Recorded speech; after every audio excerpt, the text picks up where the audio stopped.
going to take an unforgettable journey.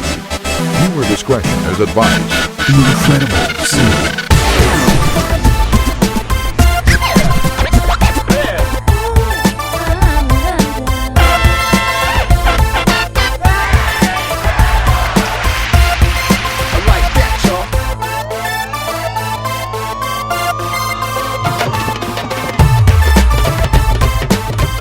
Sat Sri Akal Ji, Sat Sri Akal Ji, oh, Sat Sri Akal Ji. This is the one, the only, the incredible Singh. Thank you so much for tuning in to episode number 91 of the incredible Livecast. And we've got, all as usual, a fantastic show lined up here for you. We've got a lot of different things that I want to talk about, but I think I'm going to end up dealing with one topic because it's so big that it's probably going to consume the show. I'll be perfectly honest with you. I'll try to keep it as concise as I try to do, but we'll see how it goes here. This show is about things that affect us because everything affects us differently. I'll be talking about health and fitness tips that I try to live by, some current events, and showcase some of my favorite music. And I hope to give you positive insight to motivate you to enjoy life. Happy International Bhangra Day, May 31st every year. Simply Bhangra is basically talking about Bhangra all day long. People are sharing their favorite Bhangra videos, music, and all that sort of good stuff. And the artists that are in there, you know, they're sharing their favorite top 3 songs of all time, which is pretty fantastic. So, you know, I'm going to talk about that a little bit later on. I also want to talk about the World of Dance on NBC. That is back last year. The Kings, holy smokes. I still can't believe that, you know, like that type of performance happened on that type of a stage. I'm looking forward to seeing all the competitors this year, but honestly, I don't think anybody is able to compete at that level. Aside from the Kings, but we'll see how it goes here, right? So week 1 qualifiers are already done, but what I really thought was entertaining, or I don't know, interesting or whatever, the Bollywood has already come out with a coronavirus movie. Can you guys believe it? I don't know, like part of me wants to watch it, but then part of me doesn't. I'm like, how stupid is it going to be? But then to be all serious and stuff like that about everything that's going on right now. Is it too soon? Is it the right timing? Like I don't know. Like is it what it's gonna be? But if I'll be honest with you, I probably won't watch it myself. But if any of you guys watch it, please let me know. Email me theincrediblesing@hotmail.com. Let me know if you watched it, your thoughts on it, and we'll go from there. But as usual, I'm going to be talking about my favorite 3 songs, which are sung by Jenny Johal, Dhami, and Amy Virk. And Dhami, I don't know where this guy's been. Like, he's been like MIA for so long, but we'll listen to the songs and make a decision on what we're gonna pick this week. So stay tuned for that. So as usual, we're gonna continue with the last song in 60 seconds, which is sung by Harrdy Sandhu, called Ji Karda. Absolutely stunning song. So here we go right now in the incredible Livecast. Boom. It's time for the incredible fitness tip of the week. Make a habit list. Make a list of bad habits you're willing to give up and the good habits that you will start. It's going to get your mind right, especially with everything going on right now. You're sitting at home or whatever it is that you're doing, kind of going out, kind of seeing people and all that sort of thing. Get your mind right. Make the list. It'll help you focus. On that note, let's play some more music here by Guru Randhawa, High-Rated Gabru, right here on the incredible Livecast. Alright guys, we've got to talk about George Floyd and everything that's going on in there. Like, it's taken the nation by storm, North America by storm, if not the world by storm. And it's crazy, like, you know, like racism, you could say it's a racist act, and you could say it like all this, that, the other, abuse of power, bad apple for the policeman who did it, and this and that. Look, bottom line is, a person has killed another person. There was 3 other people that watched the whole thing that shouldn't have let it happen in the first place, that are in a position, a much a stronger position than anybody else who would have gotten involved. So for example, like the 17-year-old girl who was recording the whole thing and now she's getting death threats, like that doesn't make any sense. What is she gonna do? She's 17 years old and she's looking at 4 cops. Like, they're intimidating enough as it is. They're fully trained, they know what they're doing. So having a 17-year-old girl going in there and doing something, well, guess what's gonna happen? She would have been next. Exactly what would have happened. The only way this type of thing is gonna happen is when, you know, like if that type of situation happens, then everybody needs to converge at once to stop this from happening. That's what I think about that particular situation. But yeah, like there's too many weird situations where, you know, unfortunately, like there's so many situations in the past where if anybody got involved, they would have been arrested, they would have been beaten down, they would have gotten their head kicked in. There would have been more police coming in and trying to break it up and all that sort of thing to try to protect the Brotherhood. Now, the Brotherhood has now finally, you know, spoken out and said, hey, like, this was not right. This shouldn't have happened in the first place. This is not part of our training. And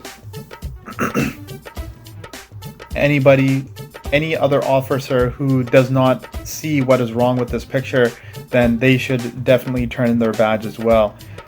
That's huge. Like nothing like this that I can think of has ever happened in the history of any sort of public violent attack like this. But here we are today where, you know, people are fed up. People are protesting, people are vandalizing and looting and destroying public property and destroying the community. At the same time, yeah, like you're pissed, you've got so many reasons to be upset. You've tried all these different peaceful things, but like destroying the community, I don't agree with it. But also, you know, like at the same time, I get like you're super pissed and you need something to, you know, make the world know and understand that this is not acceptable and this is not okay. So, you know, as much as people are not racist, now in this day and age, now we need to be anti-racist. So people need to stand together. People of color need to stand together. The white people need to stand up for the black people in this day and age to stop the other white people from doing what they have been doing.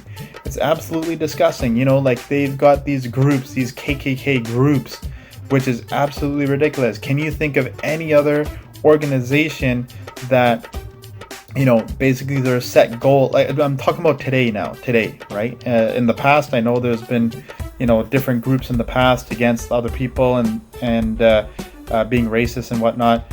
But in today's world, instead of like a country against a group of people, like I think Palestine and the Israelis and stuff like that, there's a bunch of shit that goes on over there in the Middle East and Europe and all that. Like there's stuff that happens over there. I get it, but there's ways around it. Like we're in North America, we're in USA, we're in Canada, but we live a different lifestyle. Our thought processes are different. So why are we as a society continuing to allow this to happen? And that's why I say we got to be anti-racist. We got to stand up together. You know, Colin Kaepernick, he's did his thing, peaceful protest. You know, we've got other peaceful protests going on, and nothing has come about it. You know, at the same time, the other way around, like you look at the history of judgments and where, you know, the same crime is committed with a white person versus a black person, and a white person will get off scot-free, or it'd be like, you know, a slap on the wrist or whatever, and is deemed as like, oh, well, they just didn't know any better, they need to be educated, this, that, the other. Was a black person, it's like there's no way to educate this person. Like, come on. It's not a slap on the wrist if it's a first time offense. You know, like, come on. Like, they're like pinning stuff on these people absolutely unnecessarily, and it's just absolutely ridiculous. But when you look at the bigger picture of this particular event, how could you call it racism? Because there was a black cop that was involved that allowed for this to happen. There was a Hispanic cop that was involved that allowed this to happen. There was a white cop that allowed this to happen. and I forgot the other guy. There's like a Vietnamese, I think it was. I can't remember there's 4 different races that were involved for the cops that were involved with this killing. But you got to look at the dynamics the other way around. You have your senior officer, who's a white guy, and then the other 3 that have only been there for like a couple of years or whatever, right? Because of the brotherhood, they're gonna listen to the top guy, right? They're not gonna, like go a different route. You know what I'm saying?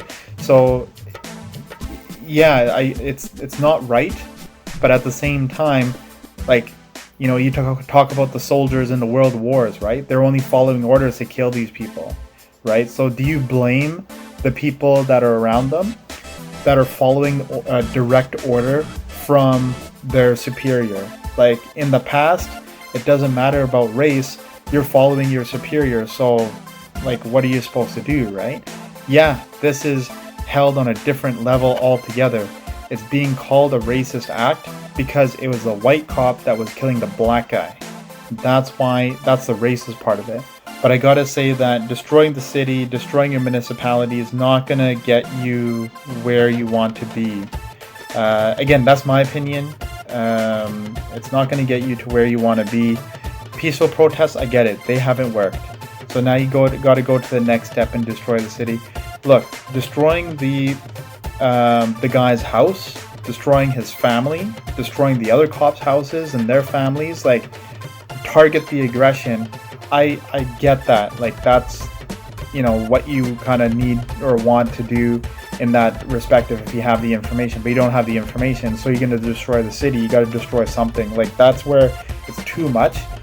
Don't destroy the city that you live in. Like, you guys live there and you're destroying it.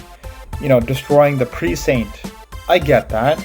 Like, this crap's been going on for so long, and destroying the precinct where they work, I get it.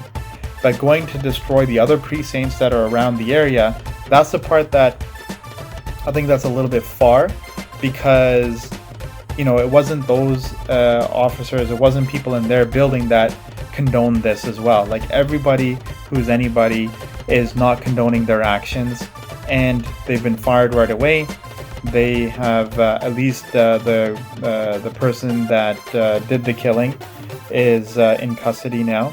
Who knows how long, but we'll definitely know it's going to go down for manslaughter.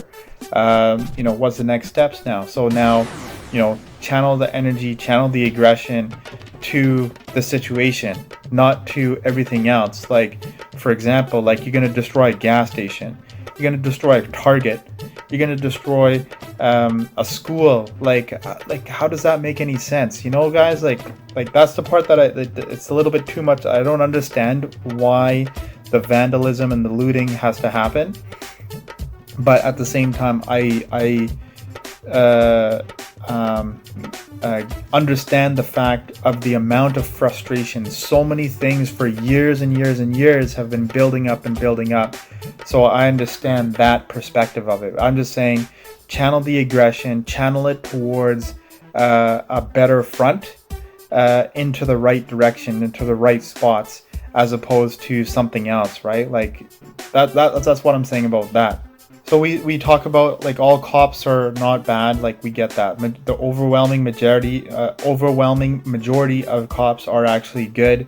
There's a couple of bad apples, but it's not it's not really acceptable. You know what I mean? Like, but at the same time, it is, because if you compare it to a pilot and the type of work that they do, right? The pilot, their job is to make sure all these people are safe. There's no violent attack or anything. There's you take off and you fly and you land, and you I get, like, it's a stressful job, but there's nobody with a gun in your face. There's nobody spitting in your face. There's nobody calling you names and ridiculing you and pushing you over your emotional limits and mental limits of the capacity of the job that you do. Police officers are the ones that are on both sides. They're there to help you, but then they're also, like, hated at the same time because of these outbursts that happen where, these people, they're human. Like, think about it. Like, if you put a person in that position, right? Yes, they are held to a higher standard. And yes, when something like this happens, I think that the book should be thrown at them at the same time, because they do know better. But at the same time, you got to think about your mental capacity as well. You know, you're at work, you're at school, you're being bullied, but at the same time, you're doing everything you can to fight back and try to do what you think, do your thing and get back. But you know, if you keep getting bullied and get bullied and bullied and bullied, and then you keep fighting back and keep fighting back, this is the cycle of a police officer to only one very small aspect. It's a very big concept, a very big role that these guys have to fill, but it's what it is. So what I'm going to do now is I'm going to put a pause on that. I'm going to come back to it in the second part of the discussion here. But I'm going to play a track here now. I'm going to play Manak-E featuring Kaos Productions, Naal. I like this song. Let's play it right here, right now for you on the Incredible Livecast. It's time for the Incredible Fitness Tip of the Week. Set rules that work for you. Many people have successfully lost weight if you have a set of rules in place. Without the rules, then you're kind of all over the place, jumping all over the place. Like, you know, 1 week you're doing all chest and nothing else, and you're not eating properly, not sleeping properly, etc. You have to do everything in combination, and you got to have a set of rules that you got to live by on a daily basis to make it happen. Let's get back to the music here. Aman, Jasmine Sandless, Bambajat, right here, right now. Oh my God, this is the one, the only, the incredible Singh, and it's time now for my favorite part of the show, my favorite top 3 songs, and the first track is going to go to Jenny Johal for Do Dil, featuring Ladbi Gill. This track is a very senti type of a song, and you know, the part that really got me the most on this one is how Jenny Johal, how she made her voice a little bit on a more relaxed, it's almost like sounds sexier type of a voice. So that's what really got me intrigued with that song there. And the second song is by Dhami with Dr. Zeus, and Littlelox is back. Like, that's pretty crazy. So this track is called Dassa. I don't know where Dhami has been. He's been hiding and whatnot. But you know, there's a little bit of something going on between Zeus and Littlelox or Shorty, and you know, I don't know what happened, if that like has been squashed or what's going on. But if it's squashed, then good to go. Or maybe this is an older track, who knows. But anyways, it's a fantastic track, so I'll play a clip of that. And the third track is by Amy Virk. That song is called Main Sonia, and this track is absolutely stunning. Amy Virk has got an amazing voice, and this, you know, if you watch the video and just watching the whole thing, like, it really makes you think about life in general. So that's what really got me going on this one. So now I'm going to play those 3 tracks, a clip of each, and then I'll let you know what my favorite song is on the other side. Yo, this is the one, the only, the incredible Singh, and this week's song in 60 seconds goes to Dhami, Littlelox, Dr. Zeus for Dassa. This is an absolutely fantastic track. It's bringing a little bit of old school Dr. Zeus and the new school Dhami and Littlelox all together in a nice, neat package. So where has Dhami have been? This is why I read it. Don't really know, don't really care. The bottom line is, this guy's got an absolutely stunning voice, and he learned from the best of singers with his dad singing. The combination of Dhami and Littlelox working together is absolutely fantastic. I kind of like the idea of having a lyrical video put out first so you can actually understand the whole concept. So I'm definitely really looking forward to seeing what the video they have in store for us here coming soon. But that is why Dassa is this week's song in 60 seconds. There's an important quote that we got to talk about, and it all ties into this week's episode. It's said by Eli Wessel. There may be times when we are powerless to prevent injustice, but there must never be a time where we fail to protest. And that totally makes sense with the times that we're living in right now. Like, yeah, it doesn't matter, COVID, whatever is going on, protesting against the inhumanity that has taken place in recent days here, we all need to stand up and work together to stop this from happening again in the future. I'm the Incredible Singh. Let's get back to the music here. We'll play some Bilal Saeed, Lambiya Judaiyan. Alright guys, so I want to go back and touch on a couple of points here that I might have missed in the first section here. Derrick Shubin's life is not over yet. He's not going to be put away forever. I'm pretty sure about that. Because like I said, they're held to a higher standard. But at the same time, with all this white privilege stuff going on, he's probably going to get out on bail, or something is going to happen where he ends up getting out. Even if he does stay in his jail or whatever, like, he's still going to be able to get another job after that. Like nobody's going to end up killing him, right?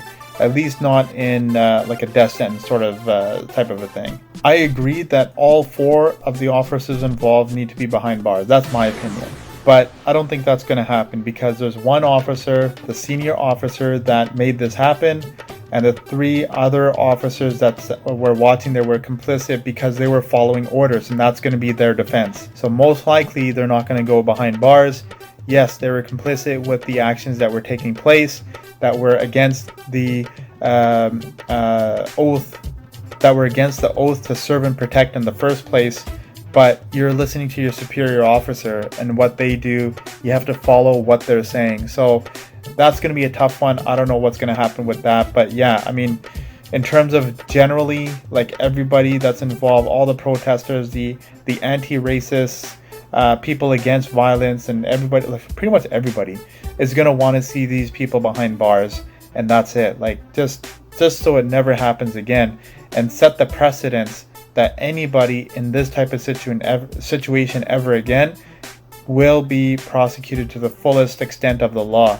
Because if you got to think about it, if the roles were reversed, well, you can't really think about it if the roles were reversed, because if it was a black cop killing a white guy, then would this be the same thing? Yeah, they probably, it wouldn't be such an uproar, number one.